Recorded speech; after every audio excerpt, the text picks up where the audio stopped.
Hi, Happy New Year, everybody. We're all ready for 2021, right? Today I have Jamie with me and my phone is ringing.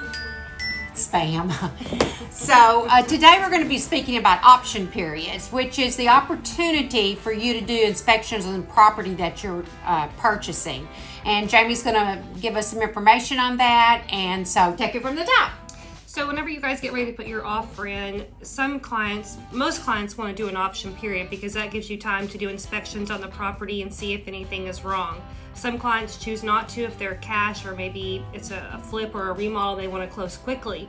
So a typical option closing or timeline is 7 days. Some people do 3, most of them do 7, some do 10, some can even do more. The option fee costs you $100, and what it does is it guarantees you that if something happens in the contract when you're in inspections and you decide you want to leave, that is your option, so you are protected and you get your earnest money back.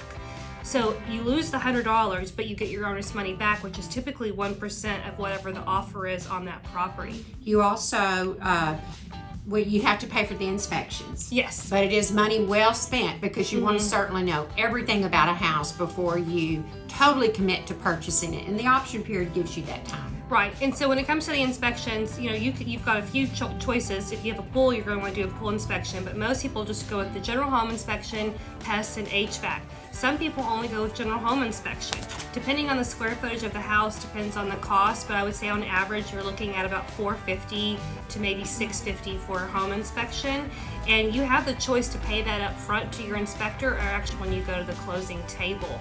So if you were to back out of a contract because you did do an inspection and you found that there was a foundation issue and the seller didn't want to fix it, and you leave, you lose your $100 and you owe the money for the inspections, but you get your earnest money back and you're not in default with the contract, which is the most important thing. So being under option, in my opinion, is very important because it's an extra protection for you as the buyer. And as Jamie said, some people choose not to, but we never recommend that.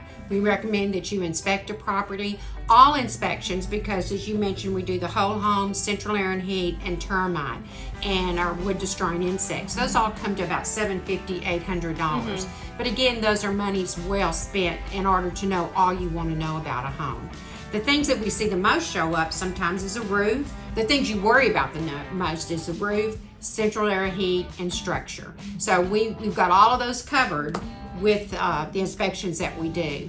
But it sometimes gets a little bit confusing, but you pay $100 to have that opportunity, and then you end up knowing everything there is to know about your home. Yeah, so I recommend getting the option period, and it's your choice on how many days you want. The inspections, if we get our contract accepted, the day of the contract is the following day. So if we do the 7-day, I personally want to have the inspection scheduled within 24 hours, because then we need to get that report back, review it, and have enough time to review and request the seller if there is something needed. And if the seller does it, great. If he doesn't, that's where you have the option to leave if you choose to do so.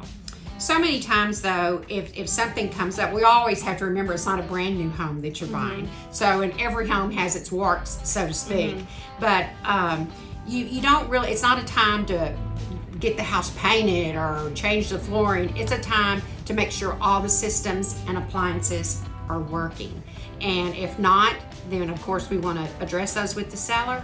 And if the seller doesn't agree to them, the seller does have to disclose to the next buyer that those things were wrong with the home and move on. It's in my estimation, if a seller had known something was wrong with their home, they would have already fixed it. And 9 times out of 10, we can get that worked out during the option period. It's usually very reasonable to get the seller to agree to the repairs, as long as you're not asking for anything out of the ordinary. If it truly is, a roof repair, the seller's going to call their insurance company, and more than likely the insurance company is going to cover that for you.